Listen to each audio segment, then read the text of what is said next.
Амраг ирээ үзэгчтэй батлан хамгаалах бодлого зориулалтын зэвсэг түвшний үйл ажиллагааг сурталчлан таниулах зорилготой эх орны төлөө нэвтрүүлэг эхэлж байна. Бид нэвтрүүлгийнхээ эхэнд зэвсэг түвшний удирдах бүрэлдэхүүний 2023 оны онол арга зүйн цугларалтаас бэлтгэсэн сурвалжлагаар нэвтрүүлгээ эхлүүлье.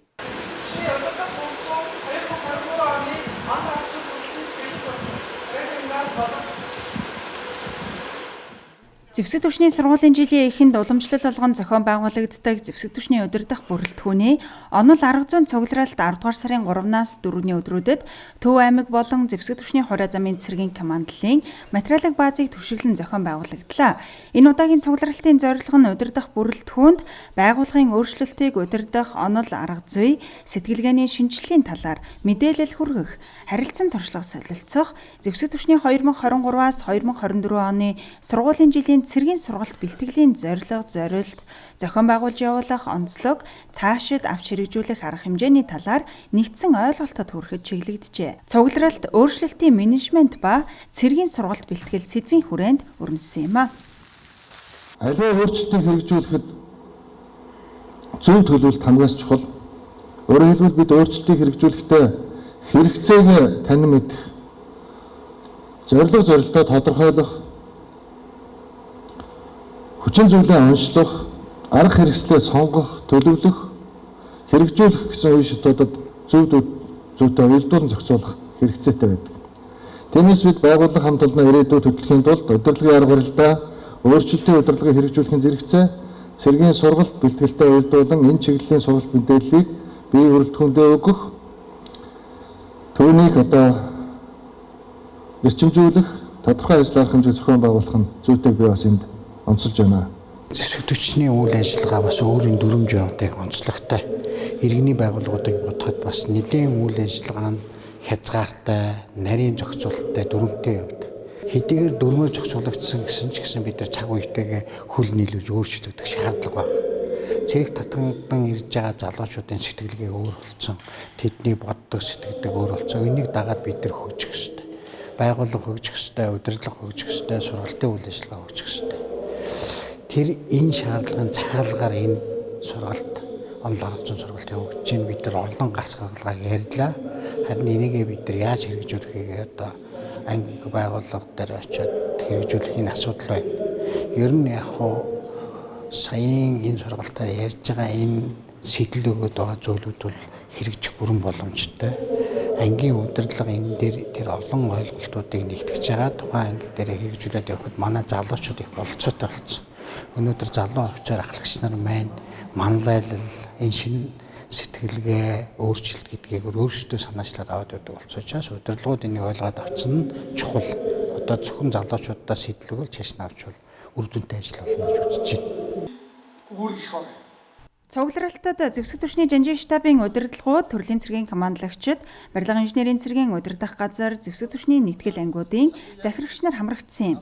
Цугларалтын эхний өдөр зэвсэг түвшний жанжин штабын дарга хушууч генерал Гамбимб өөрчлөлтийн менежментийг цэргийн сургалт бэлтгэлтэй уялдуулах сэдвээр үндсэн илтгэлийг хэлэлцүүлж, өөрчлөлтийн менежментийн тухай ойлголт, өөрчлөлтийн дүрм, түүнийг зэвсэг түвшний үйл ажиллагаа, хөгжил дэвшил, байгууллагын соёл, цэргийн сургалт бэлтгэлд үр дүнтэй ашиглах, цэргийн сургалт бэлтгэлийн өөрчлөлтийг удирдах зэрэг асуудлуудыг олон талаас нь ярьж байлаа.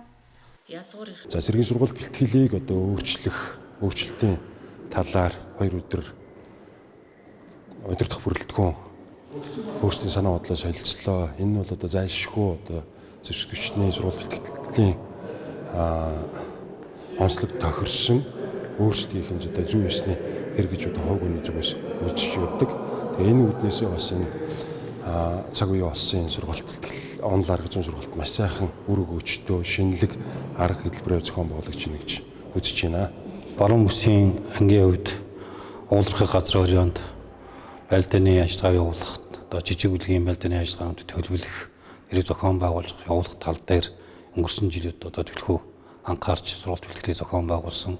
За энэ жилийн үед энэ цуглартынхаа сэдвүүтэй уялдуулаад сургалт бэлтгэлээ арай өөр чиглэлээр, өөр байдлаар сургалтыг зохион байгуулж явуулна. За юуны дотор салаа салбарын загш нар энэ офицер багш нарт маань хичээл заах энэ багш нарыг төлхөө бэлтгэх тал дээр онцгой анхаарч ажиллах нь зүйтэй юм байна гэж харж байгаа. Өөрчлөлтийн менежмент ба цэргийн сургалт бэлтгэл сэдвийн дор өрнөсөн цугларалтаар гадны хүндтэй зочид илтгэл тавьсан юм а. Тухайлбал төрийн албаны зөвлөлийн дарга Баатар Зориг өөрчлөлтийг хийхэд хурд технологи, мэдээлэл, зохион байгуулалт нэн чухал болохыг онцлоод өөрчлөлтийн 6 хандлагын талаар өөрчлөлтийн удирдлагын загваруудыг зөв сонгож амжилттай хэрэгжүүлэхэд анхаарах асуудлын чиглэлээр сонирхолтой сэдвийг хөндөж байлаа. Тэрээр өөрчлөлтийн удирдлагын загваруудыг хэрэгжүүлсэн төрийн алба 3 дахин амжилттай байдаг төдийгүй ажлыг зөв хийх нь менежментийн гол зарчим. Тийм учраас өөрчлөлтийг өөрийгөө өөрчлөхөөс эхлээд өрх гэр хамт олон байгууллага нийгмийн түвшинд өөрчлөлт шинжилэл хийгдэх болно гэдгийг онцолж байлаа. Түүнчлэн засгийн газрын гишүүн гадаад харилцааны сайд Бат Цэцэг цугларалтад оролцогчдод Монгол Улсын гадаад бодлого сэдвээр илтгэл тавьж, дэлхийн хэмжээний бүс нутгуудын аюулгүй байдал болон Монгол Улсын батлан хамгаалах салбар зэвсэг түвшний гадаад харилцаа хамтын ажиллагаа жилээс жилд өргөн түвшинд бэхжиж байгааг онцлоод энхийг эрхэмлэгч орон болохын баталгаа нь энхийг сахиулагч болохыг ч онцолж байлаа. Өнөөдөр энэ зэвсэг түвшний удирдлагуудад орж байгаа сургалтын дээр иж Монгол Улсын гадаад бодлого, гадаад орчны талаар яриасан аюух баярлж байна. Ягаад тэгэхээр батлан хамгаалах ам, гадаад харилцааны ам хоёр болвол нэг зоосны хоёр тал гэж ярьдаг. Монгол Улсын тусгаар тутамд аюулгүй байдлыг хангахад одоо хамгийн чухал үүргийг гүйцэтгэж идэг хоёр яам. За тэгээд өнөөдөр бас энэ сургалтанд намайг урьж оролцуулсан удирдлагуудад бас талархлаа илэрхийлэхийг хүсэж байна. За өнөөдрийн миний ярьсан гол зүйл бол өнөөдөр энэ ковид дайн гэх мэт одоо олон улсад нүүрлээд байгаа томоохон сорилт бэрхшээлүүдийн үед Монгол Улсын гадаад бодлого, гадаад харилцааг хэрхэн яаж явуулж байгаа талаар болон одоо манай харилцааны тэнцвэртэй байдал цаашдаа одоо тулгарч байгаа сорилтуудыг яаж даван туулах вэ? За бид энэ үндсэн аюулгүй байдлын үзэл баримтлал болон гадаад удирдлагын үзэл баримтлалыг хэрхэн хэрэгжүүлж байгаа болон одоо бүхэл энэ батлан хамгаалах зэвсэг түвшин жанжин штаб гадаад ямтай уялдаж ажилладаг зүйлүүдийн талаар болон анхаарах ёстой зүйлүүдийн талаар ярьсан байгаа. Өдөрхөн олон жил яригдж ирсэн алслагдсан салбарын жагсаалт манай ангийн төв болон өсгөлийн 321 дэх салбар орсон. Энэ хэрээрээ одоо тэтгэвэр таасан офицер ахлагч нарын тэтгэвэр нэмэгдэх за тэгээд одоо ажиллаж байгаа офицер ахлагч нар одоо алслагдсан салбарын нэмэгдэх бүх нэмэгдүүдийг авч өгч нар одоо тэнцээ докторт суурьштай ажиллах юм боломж нэмэгдэж ирсэн хүмүүсийн ажиллах ихтгэл урам зориг нэмэгдсэн.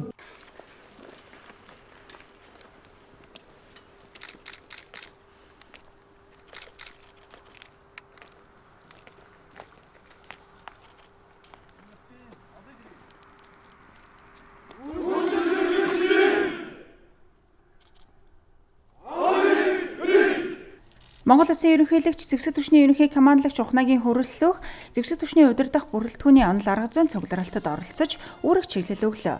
Тэрээр хугацаа цэргийн албаны тогтолцооны шинжилгээг эрчимжүүлэх, дэвшилтэд технологи, инновац, туршилт судалгааны үр дүн, шинэ бүтээл оновчтой санал нэвтрүүлж байгаагаа улам идэвхжүүлэх, цэргийн мэргэжлийн боловсрол сургалт бэлтгэлийн тогтолцооны шинжилэл чанар үр нөлөөг дээшлүүлэх, энхийг дэмжих ажиллагааны оролцоог нэмэгдүүлэх, удирдлагын болон цэргийн алба хаагчийн манлайлал, ёс зүй төлөвшил зэрэгт онцгой анхаарч ажиллахыг санууллаа. Төлөвчийн бодлого үйл ажиллагааны хөтөлбөрт төрийн цэргийн байгууллагуудын нэгдэл байдлыг хангаж хүүхэд залуус их орон шинжилгээг төлөвшүүлэхэд зэвсэг түвшин тэргүүлэх үүрэг гүйцэтгэж чаддаг онцгойлон үзэж байгаа юм. Энэ хүрээнд хэд тэмцээ хатны бахархал төсөл тэр бүсчилсэн сургалт төрийн цэргийн болон хууль байгууллагын залуу офицеруудын чойд боловсрол олон ажлуудыг батлан хамгаалахын яам зэвсэг түвшний зэмжийн штаб амжилттай хэрэгжүүлж байгаад зэвсэг түвшний үйл хамгаалалт итгэл хандлага байна. Түүнчлэн Монгол Улсын засгийн газраас зэвсэг түвшний зэвсэг техникийг шинжлэх, цэргийн сайжруулах бодлогын баримт бичгийн төслийг хэлэлцэж Монгол Улсын их хурл урдын мэдээлэл болсон энэ цаашаалтай хэмжээнэ. Ийхүү 2 өдөр үргэлжилсэн цугларалтын төгсгөлд зэвсэг түвшний 2022-оос 2023 оны сургуулийн жилийн тэргүүний анги хамт олныг шалгарууллаа. Сургуулийн жилийн 1-р үеийн төгсөлтийн цогцлбор шалгалтаар цэргийн сургалт бэлтгэлээр тэргүүний ангиар Хурандаа Эрдэнэбаатар захирагчтай зэвсэг түвшний тэг 14, Хурандаа Отгонбаяр захирагчтай зэвсэг түвшний 326 дугаар анги, цэргийн сургалт бэлтгэлээр хошуучлагч ангиар Хурандаа Баттор захирагчтай зэвсэг түвшний тэг 11, Хурандаа Шатран агчаа захирагчтай зэвсэг түвшний 303, Хурандаа Боянжиргал захирагчтай зэвсэг түвшний 340 дугаар ангиуд тус шалгарлаа. За өнгөрсөн сургуулийн жилийн үед бид бүхэн сургуулийн жил төвшүүлсэн зорилготойгоор бүрэн биелүүллээ. За үүнээс гадна үндсэн болон хуулиар хүлээсэн үр гүйцэтгэх бэлэн байдлаа банк дээшлүүлэхийн зэрэгцээ сургалт бэлтгэлээ бас тасралтгүй явуулж, за инженерийн баг мэргэжлийг бэлтгэх, за улс орны бүтээн байгуулалтанд оролцох одоо энэ үүргээ бас амжилттай биелүүлж ирлээ. За үүнээс гадна үндсэн сургалтаас гадна за тус анги маань олон улсын болон гадаадын улс орнуудтай хамтарсан сургалтыг анги дээр одоо амжилттай зохион байгуулсан тухайлбал за Америкийн нэгдсэн улстай хамтарсан зөв сургууль тус ангийн маань бие бүрэлдэхүүн амжилттай хамрагдаж инженерийн мэрэгчлээ бол дадлаг чадвараа ахиуллаа. За мөн Япон улсын өөрийгөө хамгаалах хүчинтэй хамтарсан зам сургууль бие бүрэлдэхүүн маань амжилттай хамрагдаж бас замын байгууламжийг хэрхэн барих уу, хэмжилтийг хэрхэн хийх худлаар инженерийн чиглэлийн мэрэгчлээ бол одоо амжилттай биелүүлж дадлаг чадвараа ахиулсан байгаа. За мөн холбооны Герман улстай хамтарсан тесрэг зүйлсийн аюулгүй болох чиглэлээр амрагд сургалтууд мөн амжилттай хамрагдаж бас мэдлэг дадлага ахиуллаа. Энэ цуглалтын маань бол ер нь бол өөрчлөлтийн менежмент болон зэвсэг түвшний сургалт бэлтгэл гэсэн сэдвийн доор явагдаж, за бүх удирдах бүрэлдэхүүн маань бол өнгөрсөн жил бол бид манлайлал зэвсэг түвшний сургалт бэлтгэлд нөлөөлөх нь гэсэн сэдвээр авч ясан бол энийхээ үргэлжлэл болон ингэж бодлого чанартайгаар явагдаж байгаагаараа онцлог байгаа. Тэгээд энэхүү сэдвийн хүрээнд өнөөдөр удирдах бүрэлдэхүүний бүх албан агчид маань бол өөрсдийнхөө оюун ухаанаа сорж, тийм ээ, бүлгээр ажиллаж, за энэ өөрчлөлтийн менежментийг хэрхэн хийхийг, яаж явуулахыг гэдгийг бол хэлэлцлээ. За энэхүү сэдвийн хүрээнд бол төрийн албаны зөвлөлийн бүлэг сургагч багш нар ирж үйл ажиллагаагаа явуулсан байгаа. Мөн төрийн албаны зөвлөлийн дарга Баатар зориг дарга ирсэн. За шинэлэг болсон тал нь гэвэл энэ сургалтанд бол анх удаага гадаад хэргийн сайд Батцэг сайд маань бол ирж оролцсон. За мөн Монгол улсын ерөнхийлөгч оролцож нийт бие бүрэлдэхүүнд үг хэлж цаашдын чиг хандлагыг гаргаснаар бол их онцлог болсон. Зэвсэг түвшний жанжин штабын дарга хошууч генерал Гамбием цугларалтын дүн гаргаж цугларалтад оролцогчдод үүрэг чиглэл өглөө. Тэрээр зэвсэг түвшний болон удирдах бүрэлдэхүүний үйл ажиллагаанд өөрчлөлтийн менежментийг хэрэгжүүлэх асуудлаар энэ удаагийн цугларалтыг явуулсан нь цаг үеэ олсон, өмнөх жилийн цугларалтын залгамж чанарыг хадгалсан, шинэ агуулга хэлбэрээр үр дүнтэй зохион байгуулсан ажил болсныг онцолсон юм. Цугларалтын үр дүнд бодлогын баримт бичгийг боловсруулж, хэрэгжилт үр дүнг чанартай зохион байгуулж, эргэжилт өгнөх шаардлагатайг анхаарууллаа. Эх орны төлөө нэвтрүүлэг үргэлжлэн батлан хамгаалах салбар зэвсэг түвшинд өрнсөн цаг үеийн мэдээллээр үргэлжилж байна.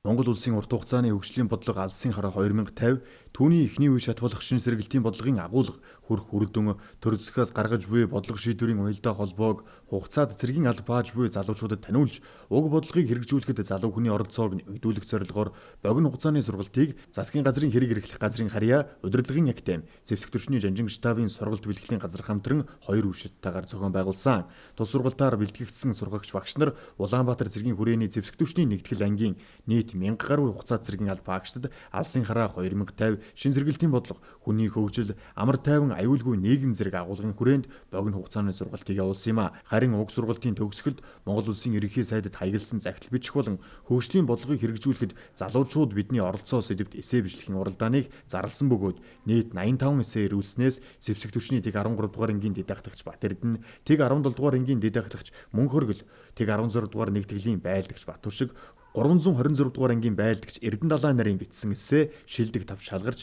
Монгол улсын ерөнхий сайдын батламж хүртсэнийг Монгол улсын засгийн газрын гишүүн Батлан хамгаалахын сайд Сайханбаяр гардуулан өглөө. За эсээ бичлэгийн уралдааныг юуны төрөнд урт хугацааны хөгжлийн бодлогоо одоо энэ залуу хэрхэн ойлгож вэ? Түүнтэйгээ одоо ирээдүйд хийх гэж байгаа ажлаа ирээдүйн одоо төлөвлөлтөө өөрийнхөө хувьд хэрхэн холбож харж гин үү? Ямархуу одоо гайхамшигтай одоо шин санаануудыг гаргаж өв. За ерөнхийдөө агуулга маань зорилгодоо нийцэж гин үү? Өгсөг найруулгын хувьд ямархуу байна уу гэдэг үзэлтүүдээр шалгаруулсан байгаа. Ингээд нийтдээ 849 эссе одоо бичиж ирүүлсэнийг мөн бид нар өнөөдөр Батлан хамгаалахын сайдад буюу Монгол Улсын засгийн газарт бас гардуулж өглөө. Тэр дотроос хамгийн шилдэг 5 оролцогч маань өнөөдөр одоо батламжаа гардан авч байна. Миний хувьд яг тухайн эссэндээ ногоон хөгжил, экологийн тэмцвэртэй байдал, мөн усны хомсдлын талаар бичсэн. Тэгээд ялцчгүй Монгол эх орны маань хувьд усны хомсдол, мөн усны бохирдол маш асуудалтай зүйлүүдийн нэг. Тэгээд үнээс гарах арга замыг тодорхойлсон байсан учраас мэдээж улсыг дахин боловсруулах ч юм уу тийм бүх арга замаар шийдэх нь маш тохиромжтой, оновчтой арга гэж бодсон.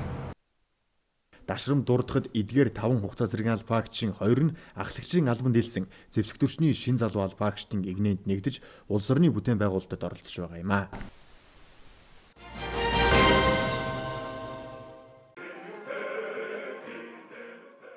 Батлан хамгаалах яам албаагчдынхаа болон тэтгэврч чулуунд гарсан ахмадуудынхаа санал хүсэлт нийгмийн асуудалд анхаарах, ажиллах, амьдрах орчныг сайжруулж, хүний хөгжлийн орчин болгох талаар нэлээдгүй ажлыг хэрэгжүүлж байгаа.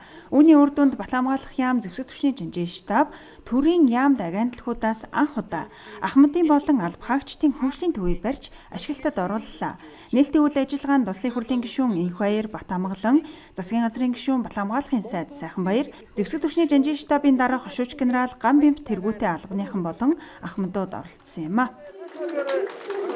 Батлан хамгаалах яамны ахмадын болон албаагчдын хөгжлийн төвийн барилгын суур маань 2001 оны 9 сард тавигдсан.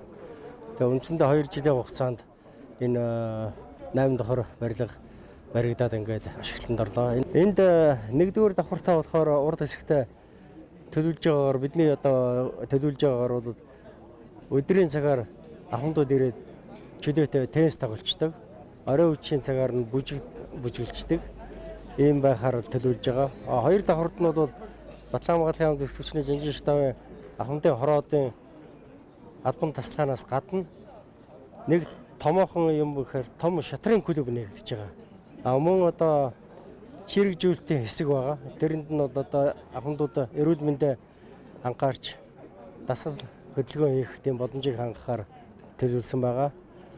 Тэгээд хоёр давхартаа мөн бильярд, дартс гэх мэтийн одоо ерөөсөө ахмадуудын хөдөлгөөнийг яаж нэмэгдүүлэх үү гэдэг талаас нь оюун санааныхын талаас яаж анхаарах уу гэдэг талаас л одоо бид нар бодож энийг төлөвлөд одоо ажиллаж байна.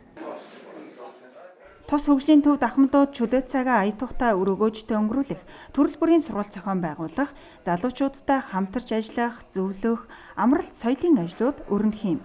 Түүнчлэн энэхүү хөгжлийн төвд 40-с 50 хүн зэрэг тоглох боломжтой шатрын клуб үйл ажиллагаагаа явуулна. Өнөөдрийн одоо энэ үлзий үйлэг дэмбэрэлтэй намрын сайн өдөр Батлан хамгаалах яам, зэвсгийн жанжийн штаб, албаагчид ахмадуудаа зориулсан хөгжлийн төв нээж. Энэ хөгжлийн төв маань маш олон үр зориулт. Үүний нэг гол хэсэг нь бол энэ ахмадуудын шатрын өргөө нээж байгаагаас давтсаж байгаа. Тэгээ Монголын шатрын холбооны удирдлага Батлан хамгаалах яамтай хамтаа ажиллагааныхаа хүрээнд манай энэ албаагчид ахмадын хөгжлийн төв дээр шатрын клуб шинээр байгуулж байна. Батлан хамгаалах салбар зэвсэгччин бол олон одоо сайн шатарчтай манай генерал офицер ахлагч нар ер нь сэргийн албаагчд бол шатар их сонирхож тоглодог. Тийм учраас энэ бол яг цаг үеэ олсон хамгийн одоо сайхан шийдэл байна. За дээрэс нь манай алдар биеийн тэмцээн спортын хорон дээр олон одоо их мастерууд бас ажиллаж тэмцээн уралдаанд өндөр амжилт үзүүлж ирсэн. Одоо дэлхийн аваргууд байна. Олон улсын хэмжээний их мастерууд байна. Эдгээр маань хүртэл одоо энэ клуб дээр бас хамтарч ажиллаж залуу шатарчдыг ойжуулах, дадлагжуулах, сургах. За дээрэс нь манай Батлан хамгаалах салбарын нийт бүрэлдэхүүн бас ингээд шатрын спортоор, оюуны спортоор өргөн талаастайгаар хөгжихэд энэ клуб нар их ач холбогдолтой болно гэж баярлж байгаа даа бид нар. Ахмадууд бид бол энэ залуу халуунаас бүхэл нас амьдралаа зэвсэг түчин айрамдаа зориулсан ийм л хүмүүс. Тэгээд төр засгмаар анхаарад бидний чөлөө цаг, бидний дахин сурч боловсрох, залуучуудаа одоо сургаал мэддэг чадгаасаа дамжуулах, хамтарч ажиллах, энэ ахмад залуу үеийн халуун одоо энэ сайхан эв нэгдэл тийм ээ. Энэ бат байлгахыг бэлэгдсэн энэ сайхан арга хэмжээ болж үнэхээр өндөр сэтгэлтэй байна. Ахмадын болон алба хаагчдын хөгжлийн төвийн барилга угсралтын ажлыг хөх бүрдний их хариуцлагатай хувьцаат компани хамт олон чанарын өндөр түвшинд хийж гүйцэтгэжээ. Энэ барилга маань одоо 6624 м квадрат талбайтай. Би нэг нь болохоор 1000 м квадрат 23 шинэ автомашины зогсоолтой. Нэгээс 8 давхар үрдтэй. Давхар болгонд 650 м квадрат талбайтай барилга. Гадна басаад бол шилэн басаад улам металл басаад байсалтай. Гадна тогтчтой эсвэл бетонын талбай, бетонын тогтчод байсан зам талбай байсан бол өнөөдөр бид түрхэн асфальтаар шийдчихсэн байна. Ийхүү Баянзүрх дүүргийн нутаг дэвсгэрт байрлах Ахмадын болон алба хаагчдын хөгжлийн төвийн үйл ажиллагаа албан ёсоор эхэллээ. Тус өргөнд Батлан хамгаалах яам зэвсэг түвшний жанжин штабын удирдлага Ахмадын хороод санаачлагтай сэтгэл гаран ажиллагаа нээлтийн үйл ажиллагааны үеэр хэлж байлаа. Үр дүнд 2021 онд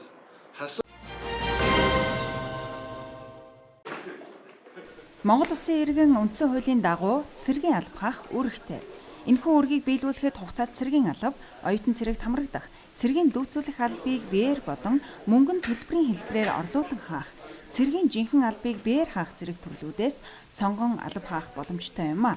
Нийслэлийн засаг даргын захирамж сургалт бэлтгэлийн нэгдсэн төлөвлөгөөний дагуу цэргийн дүүцүүлэх албаны тусгай үүргийн бэлтгэл шатны сургалтыг 9-р сарын 18-наас 10-р сарын 2-ны өдрүүдэд зэвсэг түвшний 353 дугаар ангийн 323 дугаар салбар Чингэлтэй дүүргийн онцгой эдлийн хилцээний аврах гал унтраах 10 дугаар анги, Баянзүрх дүүргийн гал төмөр унтраах аврах 63 дугаар анги гэсэн 3 хэсэгт бүсчилсэн хэлбэрээр зохион байгууллаа. Тус сургалтыг цэргийн албыг биеэр дүүцүүлэн хааж байгаа иргэнд орон нутгийн хамгаалалтад оролцох, гамшигаас хамгаалах болон хүмүүлгийн үйл ажиллагаанд туслалцаа үзүүлэх, улсын болон орон нутгийн бүтээн байгуулалтад оролцох талаар шаардлагатай мэдлэг дадлага эзэмшүүлж, хууль тогтоомжоор хүлээсэн томилгоот үүргээ биелүүлэх бэлтгэлийг олгох зорилготой юм а. Уг сургалтын ач холбогдол гэвэл цэргийн дүүцүүлэх алба хаагчид дүүрэг орон нутагта гамшигаас хамгаалах болон хүмүүлгийн ажил, мөн хил хамгаалах ажил томилогтой ажиллах үүрэгтэй байдаг. Үүнийхээ дагуу хамгийн чухал сургалт нь тусгай үүргийн бэлтгэл шатны сургалт байдаг. Энэ сургалтаар дүүцүүлэх алба хаагчдын олж авах мэдлэг нь гамшигаас хамгаалах сургалт, гамшигаас хамгаалах үед хэрхэн ажиллах уу, мөн хүмүүлгийн тусламжийг хэрхэн явуулах уу, хүмүүлгийн байгууллага гэж юу вэ? Мөн орон нутгийн хамгаалалт болон бусад мэдлэг дадлах чадварыг олж авахаар онцлогтой сургалт юм а. Цэргийн дүүцүүлэх албаны сургалт нь 2 шатны сургалттай байдаг. Цэргийн анхан шатны бэлтгэл шатны сургалт, мөн тусгай үүргийн бэлтгэл шатны сургалт гэдэг. Тус анхан шатны сургалтанд хамрагдсан алба хаагч нар тусгай үүргийн бэлтгэл шатны сургалтанд хамрагддаг байгаа. Биеэр дүүцүүлэх алба хаах нь болохоор 2 жилийн хугацаатай. Нийт 180 хоног ер нь бол улсад болж байгаа ямар нэгэн гамшиг болон цэрэг цагдаагийн байдлын тийм юунд арын албанд ажиллах үүрэгтэй 180 хоног ажиллана. Тэгээ энэ нь болохоор ер нь давуу тал нь гэх юм бол хажуугаараа давхар нэг одоо албандаа явж байгаа хэрнээ хажуугаараа давхар ажиллаа хийгээд болон ер нь одоо сураад тиймэрхүү юмдаа явж болох болохоор энэ бол 1 жилээр хааснаас илүү ер нь бол амар байдаг. Энэхүү хугацаанд бол гал төмөр болон газар хөдлөлт, өн хэрийн төмөр одоо ус үер тийм ээ. Манай Улаанбаатар хотод тохиож байгаа маш олон гамшиг одоо тэр осол аваарууд ямар байдлаар ямар сэтгэл зүгээр хандах вэ гэдэг зүйл дээр маш олон зүйлийн одоо мэдлэг чадваруудыг бол эзэмшээд ингээд ерөнхийдөө сургалтанд хамрагдаж явж байна. Цэргийн дүүцүүлэх албыг биеэр хаах журамд шашин шүтлэг, ёс зүйн болон хуульд заасан бусад үндслээр цэргийн жинхэнэ албыг биеэр хаах боломжгүй тогтоогдсон эргээд 24 сарын хугацаатай цэргийн дүүцүүлэх албыг хаах боломжтой. Шаардлага шалгуурыг давсан иргэдийг аймаг нийслэл дүүргийн цэргийн штабаас гаргасан сургалтын хөтөлбөр төлөвлөгөөгөөр сургалтад энхүү хамруулдаг юм а.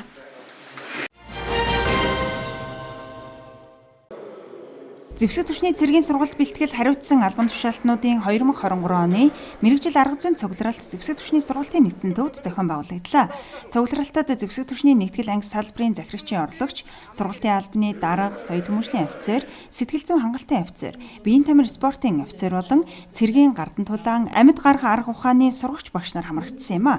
Цугларалтад цэргийн сургалт бэлтгэлийн менежментийн өөрчлөлт ба арга зүй сэдвийн дор өрнөлөө. Энэ үеэр өөрчлөлтийн менежментийн цэргийн сургалт бэлтгэлтэй уялдуулах, биеийн тамир спортын менежментийг төгөлдржүүлэх арга зүй, төрийн цэргийн болон хууль сахиулах байгууллагуудын залуу офицеруудын манлайлал зэрэг сэдвээр илтгэл хэлэлцүүлсэн юм а. Залуу офицеруудын манлайлалаас гадна өөрчлөлтийн жил болж байгаа нь одоо бидний хувьд бол үр бүтээлтэй өөр болж байна. Яагаад гэх юм бол зэвсэг түвшний сургалт бэлтгэл одоо зэвсэг түвшний жанжин штаб одоо нэгдсэн заавар журмыг дагаж одоо бүтэн жилийн хугацааны одоо сургалтын хөтөлбөр төлөвлөгөө гаргадаг бол энэ жил сургалтыг арай өөрөөр одоо 345 350 тусгай хүчний цэргийн командл одоо нэгдсэн журмаар сургалтыг арай өөрөөр зохион байгуулах талаар тусдаа дотооддоо одоо заавар журмуудыг гаргаж байгаа нэг сайшаалтай байгаа. Манай энэ сургалтын нэг чиглэл нь маань залуу манлайлагч офицерын чиглэлээр их үйл ажиллагаа явууллаа. Энэ маань ч гэсэн өөрчлөлтөнд маш их нөлөөллөө. Тэгээд залуучуудад маань маш их нээлттэй боломжийг гаргаж өгч байна. Тэгээд энэ удирдах бүрэлдэхүүнд ч гэсэн өнөөдрийн цугларалтан дээр залуучууд маш их байна. Энэ маань юу хэлж байна вэ гэхээр залуучуудад одоо цаашд нь улам их зүйлийг хийгээсээ бүтээгээсээ гэсэн үндсэн дээрээс энэ албан тушаалууд дээр томилж өгж байгаа. Ийм болохоор залуучуудаа цаашдаа хамтдаа энэ өөрчлөлтийн төлөө зүтгэя гэж хэлье. Энэхүү мэргэжил арга зүйн цугларалт нь зэвсэг түвшний удирдах бүрэлдэхүүний онол арга зүйн цугларалтын дараагаар зохион байгуулагдсанараа онцлог үр дүнтэй байсныг албаныхан хэлж байсан юм а.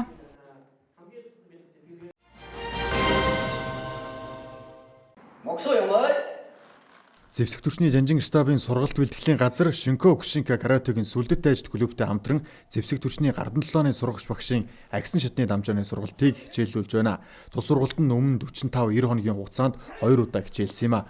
3 дахь удаагийн энэхүү сургалт нь бүс ахиулах, каратегийн багшлах эрх олгодгоор онцлог давуу талтай.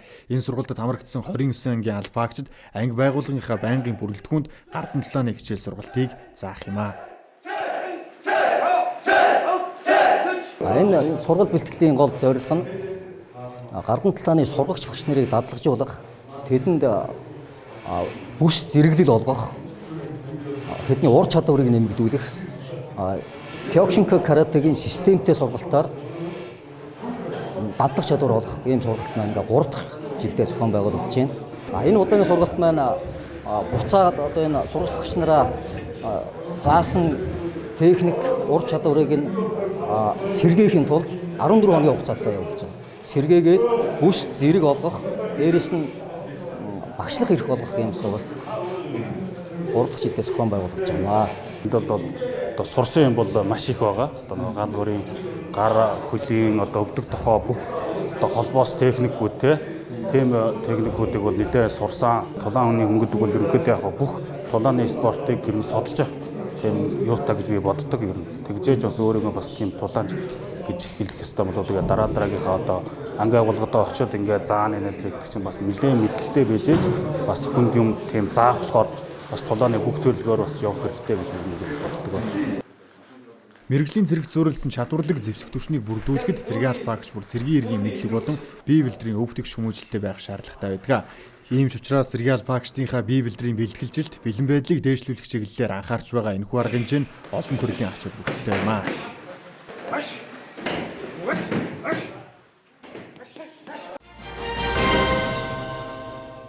Эх орны төлөө нэвтрүүлэгтэй хамт байсан эрхэм үзэгч та бүгддээ баярлалаа. Эх 7 хоногийн дугаараар эргэн уулзъя. Баяртай үзэгчтэй.